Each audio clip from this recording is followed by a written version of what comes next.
Hello, motion makers. Welcome back to the Motion Makers podcast. I am Nolan. And I am, in fact, Amber.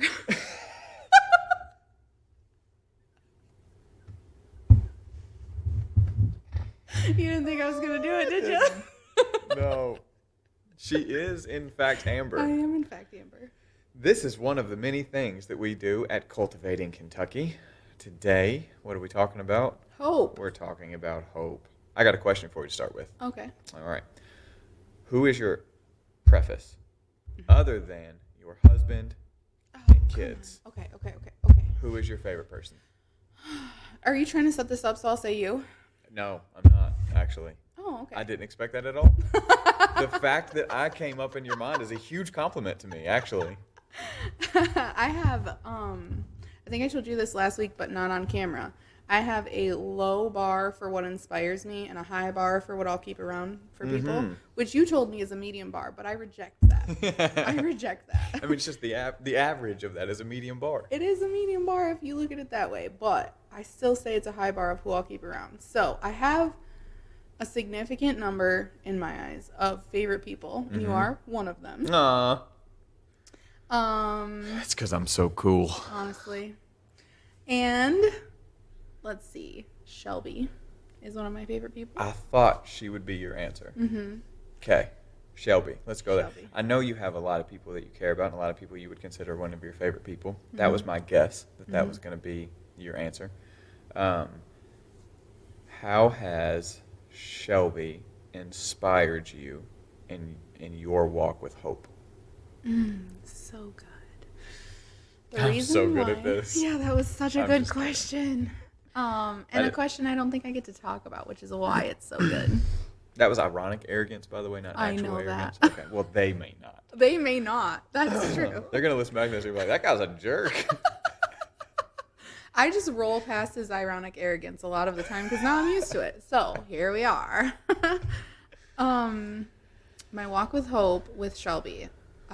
The reason why I told her that we have to officially be best friends, which for me, okay, I have a thing that I do, which you've probably seen now, where if I meet a person and I decide I like that person, I tell them straight out, Nolan, we're friends now. And then there's no going back. We're just friends, okay? You don't get a choice. Just kidding. You do get a choice. But I did that with Shelby because she was doing videos online of truth, and it was impactful. And the way it impacted me, I just okay, when you post a video online, you don't always get people to say, hey, I really love that, or hey, this really impacted me, or whatever. It's just kind of out there. Right. But she was doing it so often, and her message was so significant that I wanted to make sure that I reached out. And eventually I was like, you're like a light in a dark tunnel, and I would really like to be your friend. And then if you asked Shelby about it, I would not take no for an answer, and I just kept pursuing her as a friend. And now she's in my life all the time. So she's glad that I did that because she is just a person that would usually run from new friendship. And I am not that. So here we are. Here we are. Here we are. So that's how she's inspired you with hope. Yeah, because she's truthful, and she has a kindness that is rare. I think a kindness, we all want to be kind. We're not all actually all the time kind. Yeah. But Shelby is. And you can trust her kindness because she's truthful.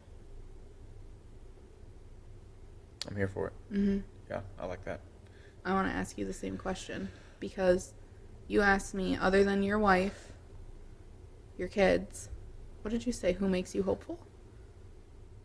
You know, I honestly didn't expect you to turn that question back on me. I'm sorry. Was it rude? No. Okay. Not rude at all. That's something that I probably should have been prepared for because we just did this before.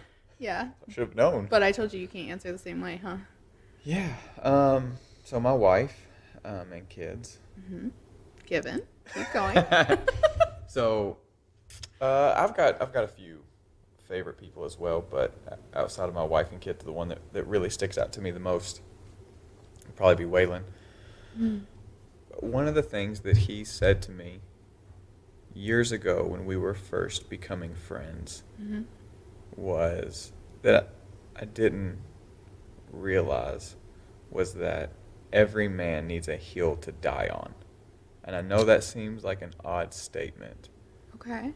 but and I knew what some of those hills were then for me, and I know what some of them are now. Mm-hmm. But that's not just something that he said to me. That was something that he embodied. Like much like you talked about Shelby speaking about truth. Like Yeah.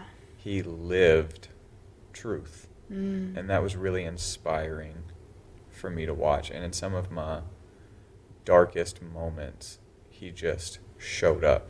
And sometimes he didn't just show up like just validating or affirming me. Like sometimes he showed up and said the hard things. Mm. And that's something that a lot of people don't.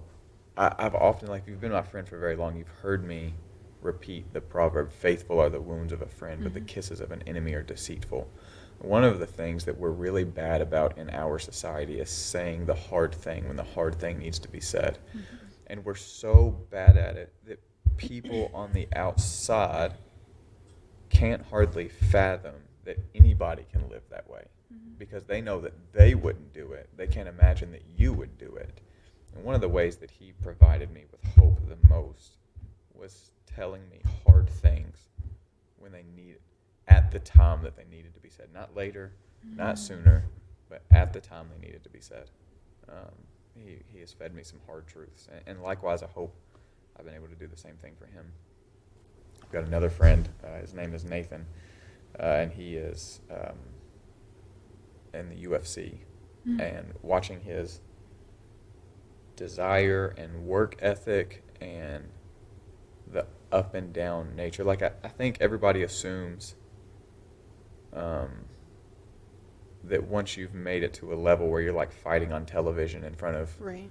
hundreds of thousands, sometimes millions of people, that you have no problems anymore. Like everything is fixed in that. But in reality, that's not always the case. And seeing him navigate some dark times in his life and seeing him come out of the other side of it hopeful and with a stronger relationship with God it has been really inspiring and has given me hope.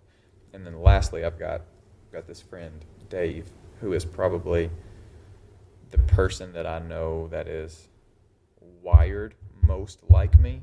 Like he and I have the same type of ambition, the same type of drive, the same type of care for accomplishment and goals, and like those things, like we both hold so very dear.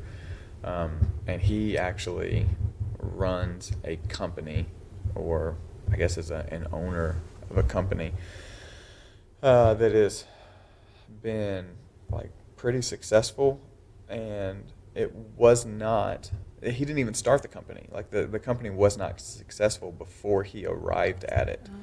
And then he arrived at it and like really just made so many sacrifices that it's hard to imagine. And sacrifices, even knowing that like he and I are wired very similarly, like he made sacrifices that I don't think I would have been willing to make. Right. To make sure that it worked and to make sure that his family had a better future than they had a past.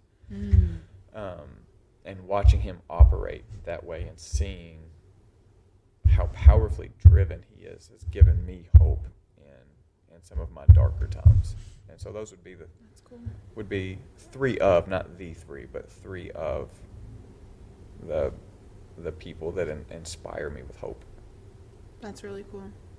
I think that, like, listening to you say that, I'm hearing a lot of your values that I know that you hold come through in people that, like, are loving you well, which is kind of cool. Yeah. Absolutely.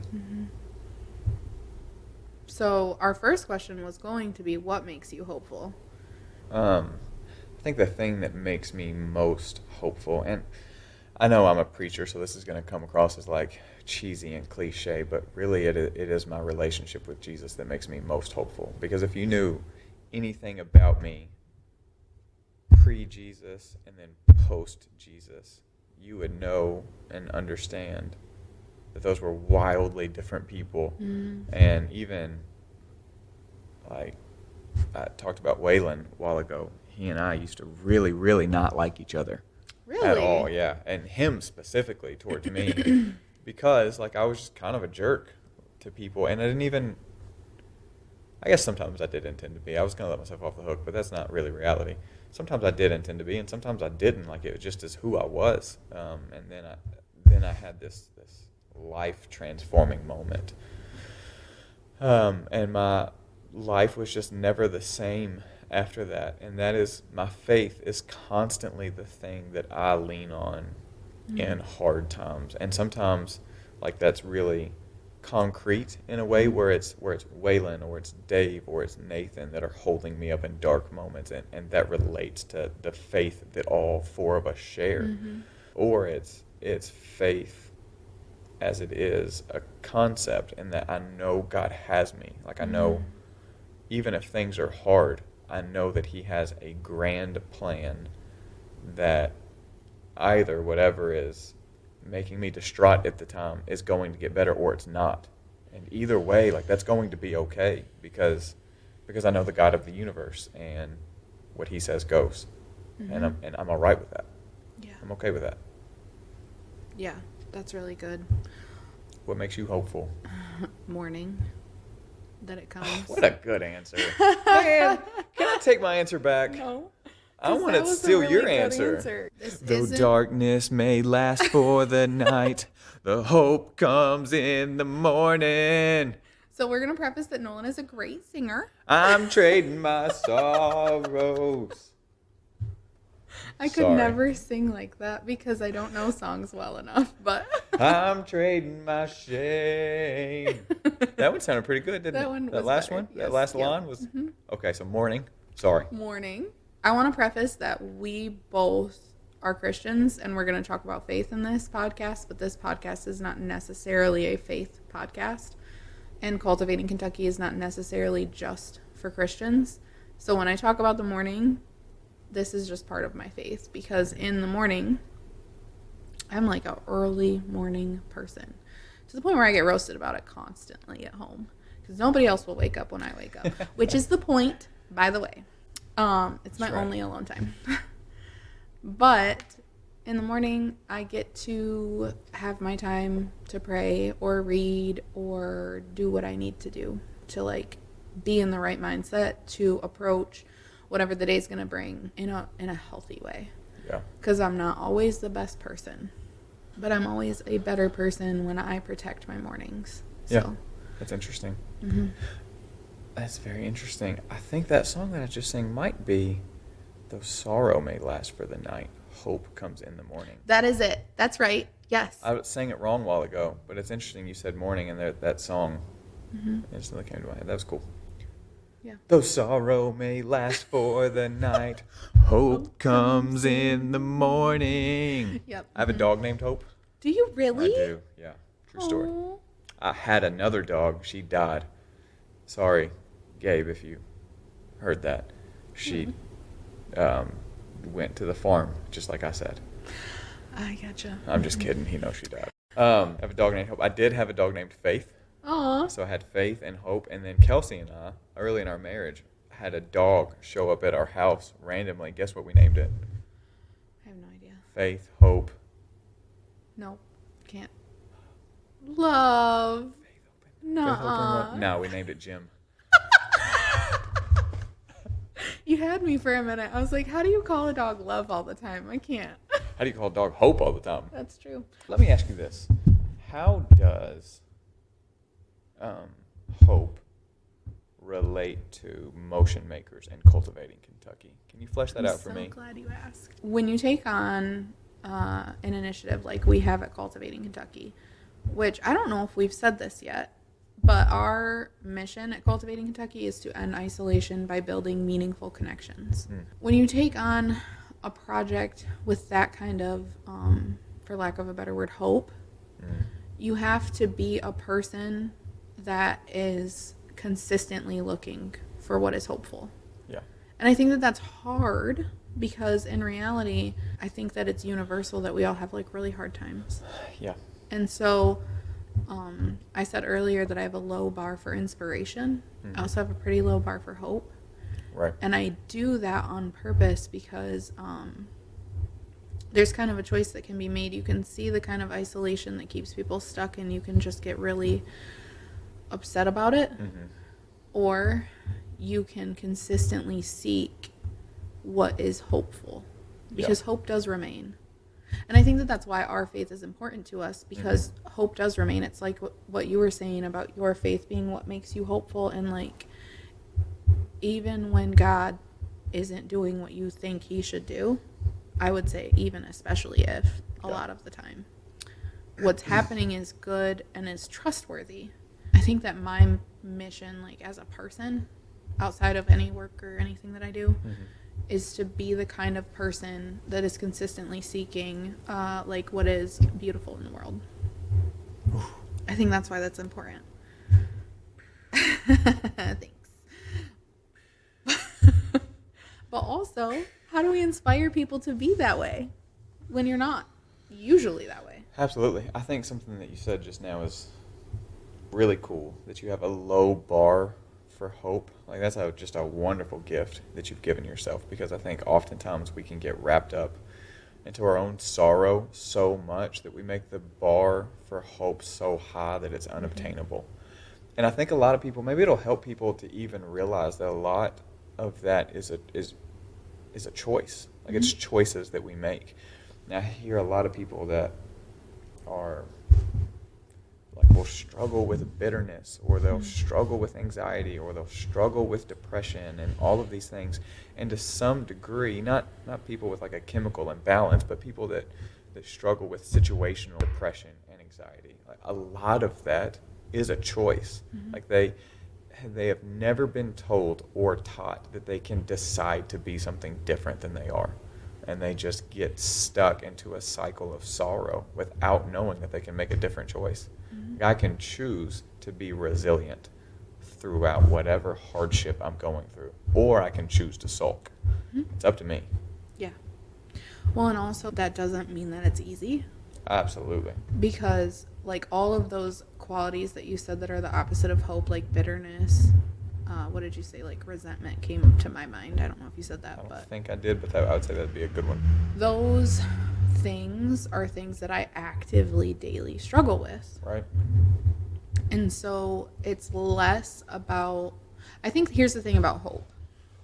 It's less about the situation that you're in, or even the choices that you can make. Because I recognize that there are a lot of people in situations that they cannot necessarily just make a choice to change.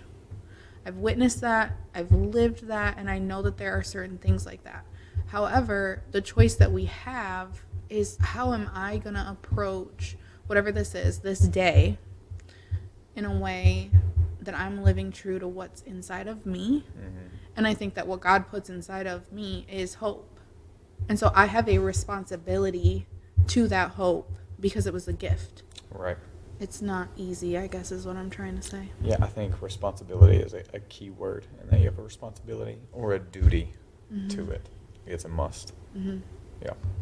Yeah, I'm here for it. Yeah. The sorrow will last for more than night. Oh, joy. Joy comes in the morning. Is it joy? Bro, not we're hope, not is going to it? know until we know, are we? We're not. Doggone it, joy. it's joy. Finally, what are we? 26 minutes into the podcast, and I figured out the words to that song, I think. Good job. Started with darkness, went to sorrow and hope, and now Joy. Okay. I'm at joy. All right. Well, that's I how it have works covered the sometimes. gamut. I was going to say you've gone from the night to the morning. Good job. Nice work. Which is where hope comes from, the morning. Yes, correct. And not my dog Hope or my daughter Hope. Nolan, what kind of season are you in right now? Winter. Yeah. Really, truly. I am in winter. Yeah. What's that look like? It's cold outside. I was wondering how long you were going to let me keep going without being like, come on, bro. And it wasn't the words, it was the look. You were like, what am I supposed to do with this?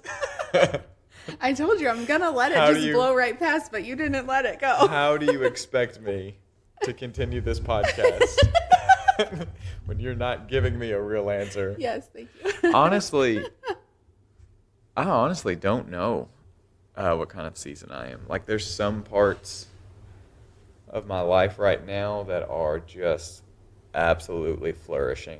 Like, I would say, like, my relationship with my family, my wife and kids specifically, is just, at a peak high. I started saying last year. I've always had kind of a bone to pick with the idea of happiness. If you've been around me for very long, you've heard me say that. I honestly think, as much as I love, like, what our founding fathers and our country and stuff stood for, like the idea that the pursuit of happiness is one of the highest virtues that our founding fathers could think of, is really disappointing to me, because they were such brilliant men. I think the pursuit of happiness at its core is fundamentally flawed. But anyways, that's a conversation for another day. I started saying this past year that I think I've experienced happiness for the first time, like this past year, like around the summer of this past year. I think in my entire life, once I started experiencing it, I was like, oh, this is different. Yeah. Like, this feels good. And I had started saying that shortly after I'd started talking about the pursuit of happiness being flawed, and people were like, well, don't you say the pursuit of happiness is flawed? And I'm like, well, I'm not pursuing happiness. It's like, coming to happiness me. showed up Yeah. with the pursuit of something meaningful, which was a deeper connection with my kids and my wife and all of that. Like, I pursued a deeper connection with them, which was a meaningful pursuit to me, and a result of that was I was really happy. Oh, that's so good. And in my whole 32 years of life up to that point, after feeling all that, I'm not sure that I'd ever been really happy before. And that doesn't mean that, like, I was depressed all of the time either, but like there was just a different level of it, I guess, that I found myself in. So that section of my life is fantastic, I would say.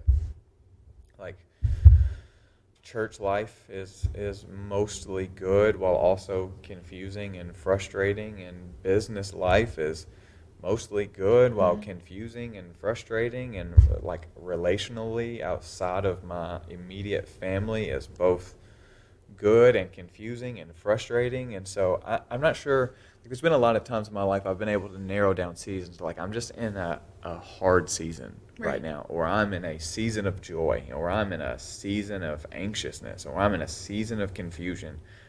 The season that I'm in right now, I mean, I had to go on like a 5-minute spiel to even explain it. I don't know. I think it's so valuable for the conversation because, first of all, I think it's important that people recognize that life comes in seasons. Yeah. So it's not just the monotony of like every Monday's the same, right? Right. But also, and so I recognize that there are listeners that are still there. Like, what are they even talking about seasons? Yeah. Right. Right. But also, I think it's important when you come to that next level and you can recognize that there are seasons in your life to also recognize that some seasons are really hard to name. Right. And like, I guess. Like Voldemort. Yeah, yeah. The season that will not be named. Dang, that's funny. I think too, though, like when you said winter, I would name a season with a real physical season because I think poetically like that, I think sometimes, idealistically maybe. And so when you were talking, I was like, this is either a fall or a spring for you. Yeah. Yeah. Which fall, I just read about, the hope in fall is not just in the letting go, but it's in the fact that seeds are being thrown everywhere. And I loved that reframe because we always talk about how like the leaves are changing and they're falling away and whatever else. But we don't look at what's being planted in an autumn season. Yeah, you know what else fall makes me think of? Rest. Ooh, yeah. Because you're coming off the back of summer, and the days are longer, and they're hot, and sometimes arduous. But fall, the days start getting shorter. Season cools off. It's easier to rest. There's less. I think our American society, I think there's like a large swath of it that is really kind of lazy, and a large swath of it that is overwhelmed with hustle culture. And I think neither are really great.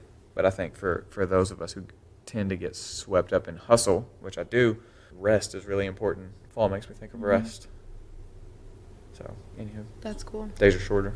Yeah, for sure. I want longer days, though. Yeah. I just feel like there's not enough hours in the day sometimes. That's because Like, there's so many more things that I want to do. Did you say something about hustle culture? Oh, I did, didn't I? Yeah, you did. That's hilarious. Sometimes I make these related points and I don't even realize it. Yeah. I didn't even realize what I just did. Yeah, I thought you were being silly. No, I'm just dumb. No, you're not. Not true. What was the question you just asked me? What kind of season are you in Oh, right now? yeah. Good. Also, a part of your season is like, what does your daily life look like? Like, your kids are little still. Yeah. Mm-hmm. And you have Anastasia, and she's a teenager. Mm-hmm. So you're practicing parenting a teenager. Yeah. Which is cool. Which, honestly, I think is going to give me a false dichotomy of what parenting a teenager is really like, because there's no way that my kids are going to be nearly as good and kind as she is. Yeah, right. Yeah. They're going to be a lot more comfortable with you, is the truth. Yeah, that's probably what it is. Uh-huh. Yeah. But I don't know, day-to-day life, I am fortunate and both unfortunate in that the life that I created for myself doesn't consist of a 9 to 5. And so every day looks a little bit different. I mean, there'll be some days where I'll work 18 hours straight. Mm-hmm. And there'll be some days where I get to just choose to stay home with my family. And I just had a day like that this past Thursday. Typically have a thing that I do on Thursday evenings for the work that I do. And I decided, like, I want to be with my family tonight.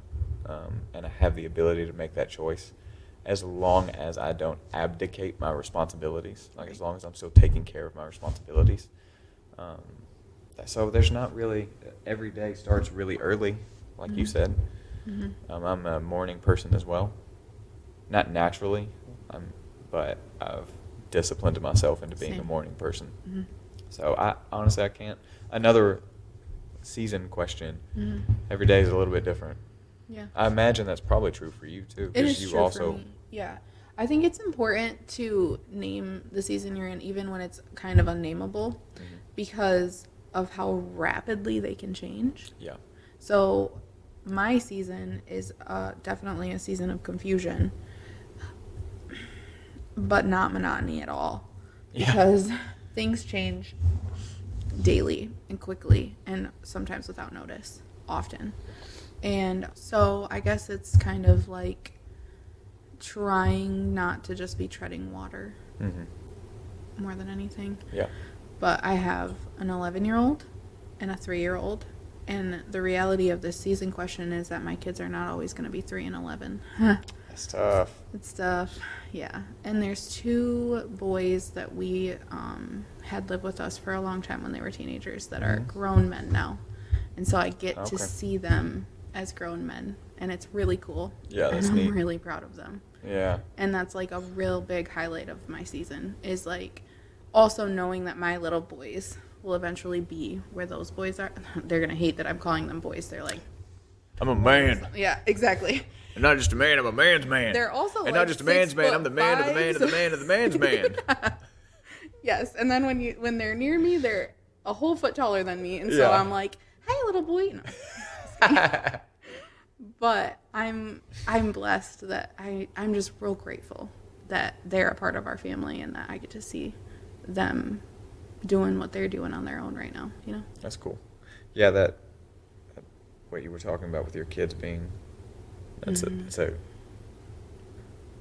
have that realization fairly often. I'm like, man, I was holding Leah yesterday, my daughter, and I just had this epiphany. I was like, oh, this is the smallest you're ever going to be again. This moment right here, you'll never be this small again. Oh, and it probably doesn't change much, like a couple hours apart, but essentially the idea is true. It is. Like, I'm holding you right now, and you will never be this little again. It's tough. It's super tough. Yeah. Yeah. Joey is definitely like a Spitfire and our last. Like, I hope I don't have any more kids. And so I have that realization a lot because I have walked through, Zach and Alec are the older boys. So I've walked through with them from the time they were 6 and 7 to now they're in their 20s. And Julius is 11. So I've got to see those boys go through like real different seasons. And so now when I look at Joey and he's so little, I just know what's coming, kind of. You never know what's coming, but you know, like, one day he's going to be begging me for a dirt bike just like Julius is right now. And like, I just kind of want to keep him, yesterday he went out and climbed trees with Alexandra and Josh, and Yeah. it was like his first time climbing trees. Like, can we just keep this for a minute? Yeah. You know, I jokingly tell my kids, like, I'm gonna keep you, so you have to stay just like this. They know that they can't, but We wish they could, though. yeah. And also, so like, not to defend the question, but I think it's valuable. And the reason why I wanted to ask the question of the season is because it relates to hope in a way that, like, I hope that a listener could hear that if you're in a season where it's like really hard, especially like I was a stay-at-home mom for a lot of years. And so when my kids were little, like, you think you're there forever and ever, and it's never going to end. I hope that you can lower your bar for inspiration and joy in that season and kind of like look for like those moments like you had with Leah. Yeah. I had a similar moment with Joey yesterday when we were at church because he's such a music kid. He doesn't want to hear me sing because he wants to hear the music. Yeah. And so he's always like, stop singing, and covering my mouth during worship and stuff, which is the worst. I hate my face being touched. So anyway, then this was the first week. That. Oh God, don't touch me. This is the first week in a long time where I was able to sing and he didn't tell me to stop singing. And I was like, ooh, this is awesome. But he had his face smushed against me and he was singing poop, poop, poop.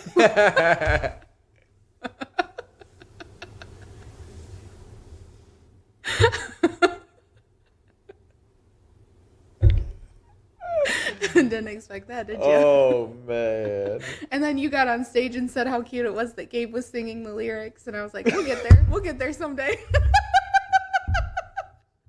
You're like, when I started saying that, you're like, I've never resonated with anything less in my entire life.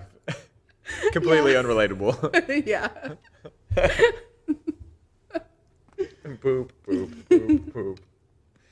That's the boyiest thing I've ever heard. Oh, yeah. Mm-hmm. He's the sweetest kid. He is the sweetest kid. Okay, so within the season question, are there things that you do in your day-to-day that help you, like, access hope? Yeah, there are some spiritual disciplines, which I kind of spoke to earlier already. There are also some, like, just life things that I know whenever I'm being really intentional in those areas, I'm able to deal with life's stresses better. Things like getting in the sunshine, which you and I did this morning. Yeah. We went for a walk before we recorded the podcast. So sunshine is really important. Exercise is really important. There are some other things that I like to do that maybe not everybody will do, but I find it really enjoyable to do things like take an ice bath. Enjoyable, you said? Yeah, I love it. Really? Because I really like a challenge, and my goal every time, which I haven't done it in a while, but so I don't want this to sound like I take an ice bath every day. Also, it's kind of a fad right now. Yeah. I was doing it before it was a fad. Just want you to know that. I'm ahead of my time. Yeah. Like Mozart. Just call me Brother Mozart. Yeah. But my goal every time, like, it's really good for your health in general, but like I have a personal goal every time I take an ice bath, and it's to have the ability to control my breathing. Because one of the things that you do whenever you get into an ice bath is you want to be like yeah. In which, like, you will, but my goal in doing that is to conquer the challenge of being able to take slow, steady breaths every single time. And that, it just feels like whenever I'm able to do that, that feels like a win. And that gives me hope. So that's like one of the abnormal or abstract things that I like to do, because I like to accomplish something that's hard. Yeah. I like to exercise, and so that's good. I like to read books and play chess. Like any of these things that I can do that like separate me from the stressors of day to day. They give you a bit of a tension release and a break so that you can cope with whatever is coming your way. I think those are things that kind of bolster hope. Yeah, for sure. So those are just some of the random things and disciplines that I do. I like that. There's a lot in that I also try to do, especially sunshine. Oh my gosh. I am from Michigan, where the sun is very rare. It shines all the time. Yeah, all the time. Actually, this is weird. I don't care. One of the things I've been doing lately when I'm home is taking a picture of the sky every day Mm-hmm. because it changes so often and Yeah. is so often gray, but there's shades of gray Mm-hmm. because I will take for granted that it changes if I Yeah. don't. Because there are so many shades of gray. There are so many shades of gray in Michigan. And then I come down here and y'all have like pink sunsets. We do. It is so beautiful. Man, we have those, but not this time of year. And I just miss the sky. I miss seeing the real sky sometimes. Yeah. Not that clouds aren't the real sky, but you get what I'm saying. Yeah. That's one way that I definitely bolster hope, though, is like, I guess it's like paying attention. Like, I have small acts that help me pay attention to what's happening. Yeah. Like that. That's good. I like that. I think that also kind of relates to what our last question was going to be, like, what can we do to bolster ourselves through seasons of hard-won hope? Yeah. And I think just paying attention to the things that give us a reprieve so that hope can make a recovery. Because I sometimes can kind of view hope as something to be diminished or bolstered, and sometimes things need a reprieve in order to make their way back. And I think I kind of view it that way sometimes.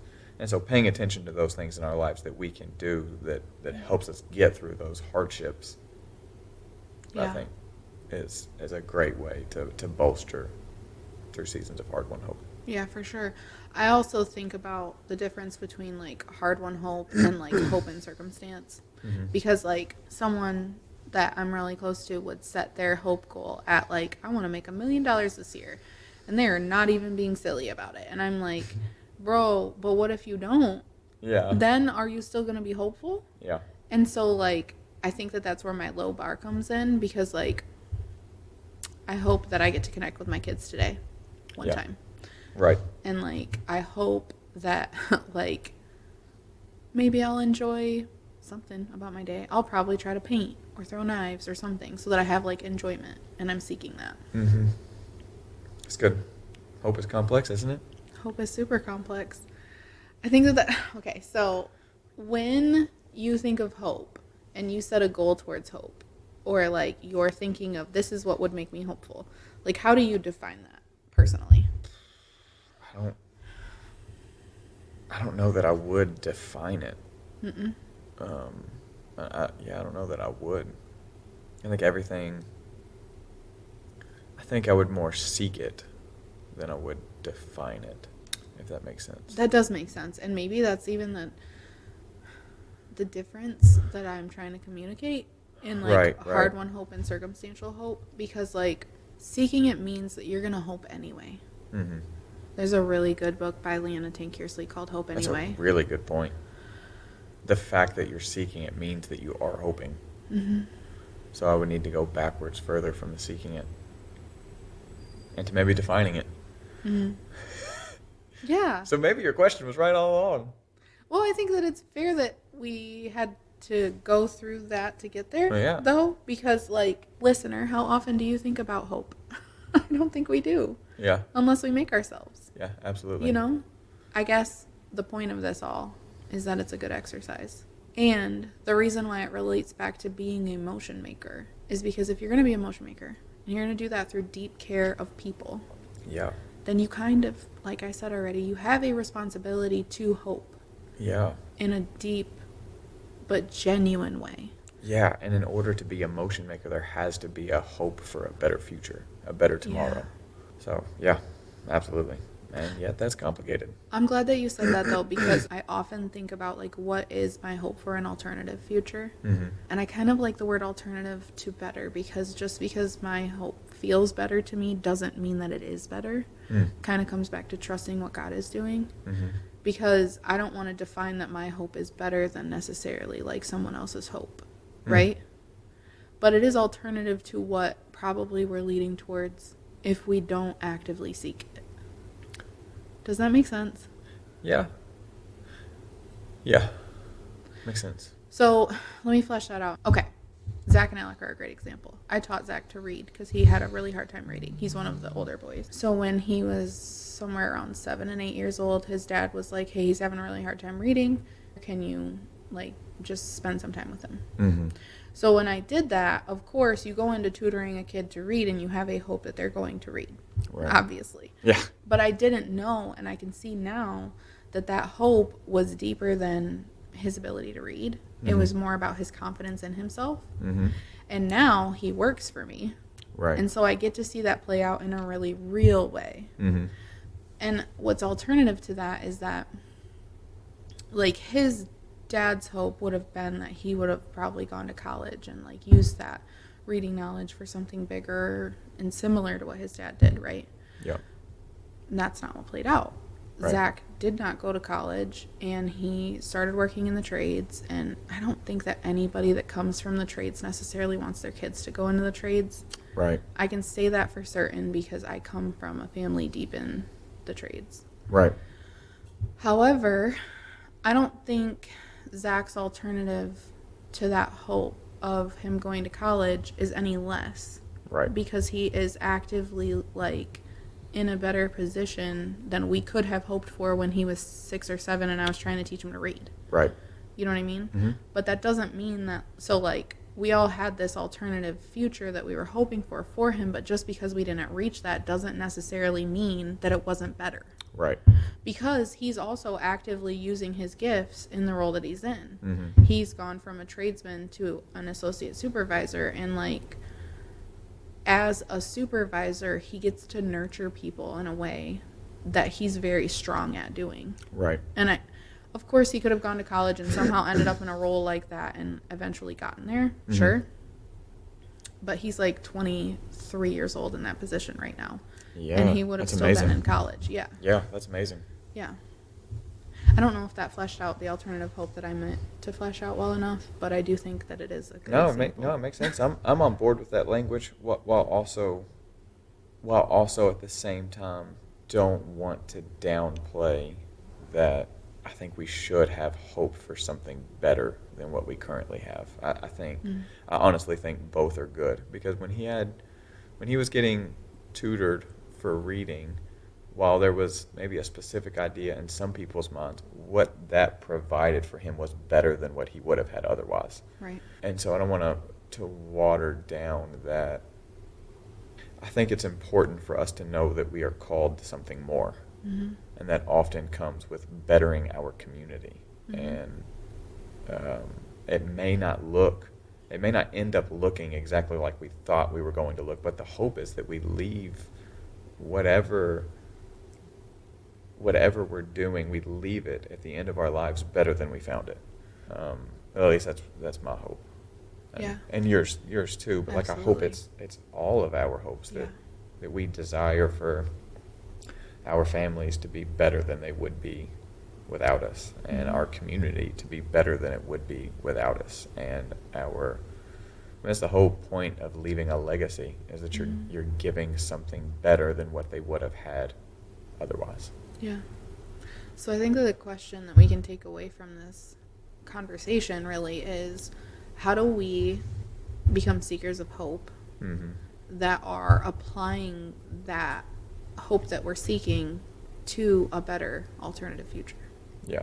In our day-to-day, because, man, I hope that I say this every single episode, because I don't think that it takes grand gestures to do that. Yeah, absolutely. I think that it can be so simple, like disciplining yourself to wake up earlier, or noticing that your child is only going to be this little in this moment. Yeah. All of those things are so deeply important, and if we were able to give ourselves the grace that it takes to see things on that level, which is kind of smaller than what we usually seek, right? Like that pursuit of happiness. Right. When we define a pursuit of happiness and we define it as, like, I hope to have this specific job or this specific house or this whatever, I'm not necessarily sure I'm on board for that either.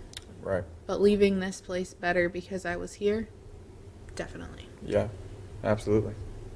I'm here for it. Yeah. And on that note. And on that note, I'm so glad you motion makers joined the Motion Makers podcast, which is just one of the many things we do here at Cultivated Kentucky. Yes. Next time, same bat place. Let's go. Okay. I don't know.